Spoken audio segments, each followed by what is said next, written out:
Hello everyone, so here's my very first YouTube video. I hope you all people will like it. So today's my topic is dehydration. So let's discuss the basics of dehydration. Abnormal level of fluids in the body is called fluid imbalance. It results in dehydration and water intoxication or overhydration.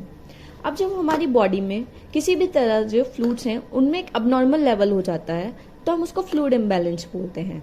अब fluid imbalance basically दो types का होता है, dehydration जिसमें कि body में से fluid loss हो जाता है और वाटर इंटॉक्सिफिकेशन जिसको हम ओवरहाइड्रेशन भी बोलते हैं। मीन्स कि बॉडी में जो फ्लूइड्स का लेवल है वो एक नॉर्मल लेवल से थोड़ा ज़्यादा हो जाता है। अब डिहाइड्रेशन की बात करते हैं कि डिहाइड्रेशन है क्या।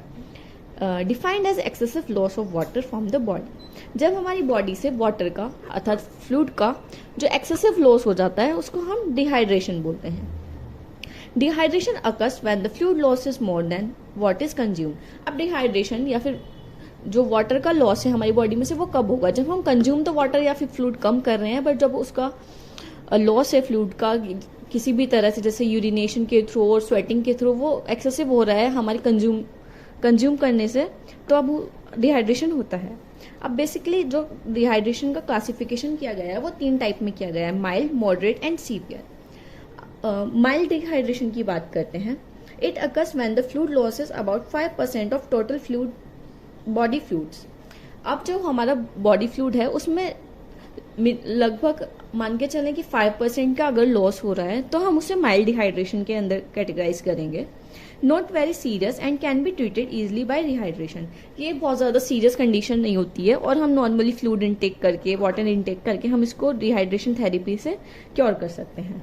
अब सेकंड आता है हमारा मॉडरेट डिहाइड्रेशन। अब मॉडरेट डिहाइड्रेशन क्या होता है, occurs when fluid loss is about 10%। अब जब हमारी बॉडी से फ्लूइड जो लॉस है वो 5% के कंपेरेटिवली 10% हो रहा है, मीन्स थोड़ा ज़्यादा हो रहा है, तो अब हम उसको मॉडरेट डिहाइड्रेशन कहते हैं। becomes little serious and immediate treatment should be given to the by rehydration। अब ये क्या है, माइल्ड से थोड़ा ज़्यादा सीरियस होता है और इसके लिए हमें इमीडिएट ट्रीटमेंट देना चाहिए रिहाइड्रेशन थेरेपी के द्वारा। अब थर्ड टाइप आता है severe dehydration. When fluid loss is about 15%। अब जो बॉडी फ्लूइड है उसका टोटल वॉल्यूम में से 15% अगर हमारा लॉस हो रहा है तो हम उसको सीवियर डिहाइड्रेशन के अंदर कैटेगराइज कर देंगे। Becomes very serious, requires hospitalisation and emergency treatment. ये क्या होता है, बहुत ज़्यादा सीवियर होता है और इसको ट्रीट करने के लिए हमें हॉस्पिटलाइजेशन ज़रूरी होता है और हमें इसके लिए इमरजेंसी ट्रीटमेंट देना चाहिए। When fluid loss is about more than 50%, dehydration becomes very severe and life threatening. अब यही डिहाइड्रेशन अगर इसमें ही बॉडी फ्लूइड 15% से भी एक्सेसिव लॉस हो रहा है तो ये बहुत ज़्यादा सीवियर हो जाता है और ये लाइफ थ्रेटनिंग भी हो सकता है। अब बेसिकली इससे अलग जो हम डिहाइड्रेशन को कैटेगराइज करेंगे वो फर्दर 3 टाइप में करेंगे। On the basis of ratio between the water loss and sodium loss, dehydration is classified into 3 types. अब क्या है, वाटर लॉस और सोडियम लॉस। बॉडी में वाटर और सोडियम दोनों प्रेजेंट हैं। अब इन दोनों के रेशियो के कंपेरेटिवली डिहाइड्रेशन को हम फर्दर 3 टाइप्स में डिवाइड करते हैं, दैट इज आइसोटोनिक, हाइपरटोनिक और हाइपोटोनिक। आइसोटोनिक डिहाइड्रेशन मीन्स जब वाटर का लॉस और सोडियम का लॉस इक्वल क्वांटिटी में होगा तो हम इसको आइसोटोनिक कहेंगे, that is water loss is equals to sodium loss. Okay, अब है हाइपरटोनिक डिहाइड्रेशन। इसमें क्या होगा, वाटर लॉस तो ज़्यादा होगा पर जो सोडियम लॉस होगा वो कंपेरेटिवली कम होगा, जिसकी वजह से जो हमारा प्लाज्मा है या फिर हम कहते हैं फ्लूइड है उसमें हाइपरटोनिसिटी आ जाएगी। तो इसमें क्या होगा, water loss will be greater than sodium loss. अब थर्ड आता है हाइपोटोनिक डिहाइड्रेशन। हाइपोटोनिक डिहाइड्रेशन में क्या होगा कि वाटर लॉस तो कम होगा पर सोडियम लॉस जो होगा वो बहुत ज़्यादा होगा, तो इसमें water loss will be less than sodium loss. So इस तरह हमने डिहाइड्रेशन को 2 तरह से कैटेगराइज करा। फर्स्ट है mild, moderate and severe, and other basics पे जो हमने water loss and sodium loss के बेसिस पे करा वो है isotonic dehydration, hypertonic dehydration and hypotonic dehydration. अब हमने इसका क्लासिफिकेशन तो पढ़ लिया है, अब हम देखते हैं कि डिहाइड्रेशन बेसिकली होता क्यों है। अब कॉजेज क्या है डिहाइड्रेशन के। फर्स्ट कॉज है सीवियर डायरिया और vomiting due to GI disorder. GI disorder means कोई भी गैस्ट्रोइंटेस्टाइनल डिसऑर्डर की वजह से जब सीवियर डायरिया और वॉमिटिंग होता है तो उसकी वजह से क्या होता है, बहुत ज़्यादा एक्सेसिव फ्लूइड लॉस होता है बॉडी में, जिसकी वजह से डिहाइड्रेशन हो जाता है। अब सेकंड कॉज है excessive urinary output due to renal disorder. अब कोई भी हमें रीनल डिसऑर्डर है, किडनी डिसऑर्डर्स, उसकी वजह से क्या होगा ना, हमारा यूरिनरी आउटपुट जो है वो बढ़ जा रहा है। तो उसकी वजह से जब यूरिन एक्सेसिव निकल रहा है हमारी बॉडी से तो क्या होगा, डिहाइड्रेशन हो जाएगा। थर्ड पॉइंट क्या होगा हमारा, excessive loss of water through urine due to endocrine disorder such as diabetes mellitus, diabetes insipidus and adrenal insufficiency.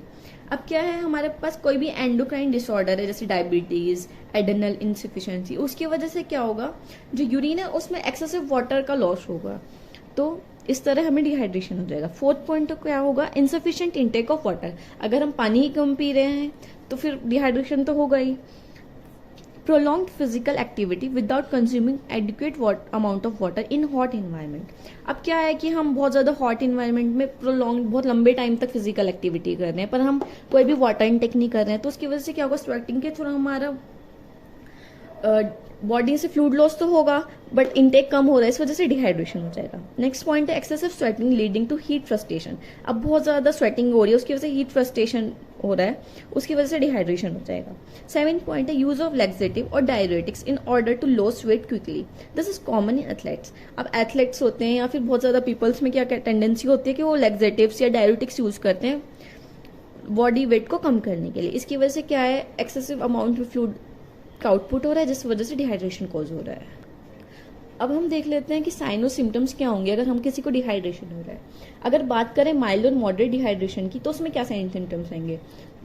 First, जैसे कि आप खुद भी देख सकते हैं, अगर हमें थोड़ा बहुत भी डिहाइड्रेशन फील होता है तो हमें क्या होगा, ड्राइनेस ऑफ माउथ, हमारे मुंह में बहुत ज्यादा ड्राई लगेगा। एक्सेसिव थ्रस्ट, प्यास बहुत ज्यादा लगेगी। डिक्रीज इन स्वेटिंग, अगर बॉडी में फ्लूइड कम हो रहा है तो स्वेटिंग ऑब्वियस सी बात है कि कम हो जाएगी। Decrease in urine formation, same sweating की तरह यूरिन फॉर्मेशन कम हो जाएगा। हेडेक होगा, डिजीनेस होगी, वीकनेस होगी, cramps in legs and arms. अब बात करें अगर सीवियर डिहाइड्रेशन की, अगर किसी को सीवियर डिहाइड्रेशन होता है तो क्या सिम्टम्स आएंगे। Decrease in blood volume, decrease in cardiac output, blood volume और कार्डियक आउटपुट उसका डिक्रीज हो जाएगा। लो ब्लड प्रेशर हो जाएगा। हाइपोवॉल्यूमिक कार्डियक शॉक में पेशेंट आ सकता है और फेंटिंग, वो मूर्छित हो सकता है। अब बात करें वेरी सीरियस डिहाइड्रेशन की, उसमें क्या सिम्टम्स आएंगे। Damage to organs like brain, liver and kidneys, कि हमारे जो ऑर्गन्स हैं उनमें डैमेज हो सकता है। मेंटल डिप्रेशन हो सकता है, कंफ्यूजन हो सकता है। रीनल फेलियर में पेशेंट जा सकता है, कन्वल्जन्स आ सकते हैं और पेशेंट कोमा में भी जा सकता है। अब बात आती है कि अगर किसी को डिहाइड्रेशन हो गया है तो उसका ट्रीटमेंट कैसे करेंगे। ट्रीटमेंट बेसिकली डिपेंड करता है कि हमारी सीवियरिटी क्या है डिहाइड्रेशन की। So the treatment depends on the severity of the dehydration. In mild dehydration the best treatment is drinking of water and stopping fluid loss. अब किसी को माइल्ड डिहाइड्रेशन है तो उसका ट्रीटमेंट सिंपल होता है कि हम वाटर ड्रिंक करें और जो हमारा फ्लूइड लॉस हो रहा है उसको कम कर दें। जैसे कि अगर हम बहुत ज्यादा फिजिकल एक्टिविटी कर रहे हैं जिसकी वजह से हमें स्वेटिंग हो रही है तो हम कुछ टाइम के लिए उसे रोक दें, जिसकी वजह से हमारा स्वेटिंग के थ्रू हमारा फ्लूइड लॉस कम होगा और डिहाइड्रेशन जो है वो क्योर हो जाएगा। अगर सीवियर डिहाइड्रेशन की बात करें तो in severe dehydration drinking water alone is ineffective treatment because it cannot compensate the salt loss. So the effective treatment for severe dehydration is oral dehydration therapy. अब किसी को सीवियर डिहाइड्रेशन है तो केवल वाटर इनटेक करने से dehydration treat नहीं हो सकता क्योंकि उसके साथ सोल्ट लॉस भी हो रहा है। अब उसको हमें इफेक्टिवली ट्रीट करने के लिए oral rehydration therapy, that means ORS का यूज करना पड़ता है। ORS क्या है, ओरल रिहाइड्रेशन थेरेपी, जो WHO ने प्रोवाइड किया है। इसके लिए हम फर्दर नेक्स्ट वीडियो में बात कर लेंगे। अब बात कर लेते हैं वेरी सीवियर डिहाइड्रेशन की। In case of very severe dehydration proper treatment is intravenous administration of necessary water and electrolytes. अब किसी को बहुत ज्यादा सीवियर डिहाइड्रेशन हो रहा है तो सिर्फ ऑरली रिहाइड्रेशन सॉल्यूशन लेने से काम नहीं चल रहा है, तो हम क्या करेंगे, हम उसको जो भी वाटर और इलेक्ट्रोलाइट्स का नेसेसरी होगा हम उसको इंट्रावीनसली देंगे, मतलब उसको IV फ्लूइड्स के थ्रू उसको हम रिहाइड्रेशन करेंगे। जैसे कि हम उसको NS दे सकते हैं, DNS दे सकते हैं। सो ये बेसिक ट्रीटमेंट हुआ हमारा डिहाइड्रेशन के लिए। सो आई होप आप सबको ये वीडियो अच्छी लगी होगी and if you people like this so please support me bye liking and subscribing my channel. Thank you.